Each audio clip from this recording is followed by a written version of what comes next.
There's a saying I learned from one of my mentors years ago, and I just love it. And it's, you can't steer a parked car.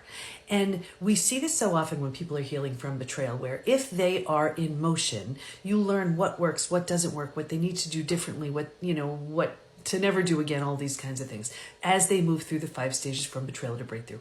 And if they're hesitant to do those things, if they're stuck, stage 3, where most people stay, they won't do the things that even encourage them to change course. So just the other day, we had an open Q&A with me in the PBT Institute, and one of our members recently, it was so out of her wheelhouse, but she became one of our certified PBT support group hosts, so she can host support groups in her area.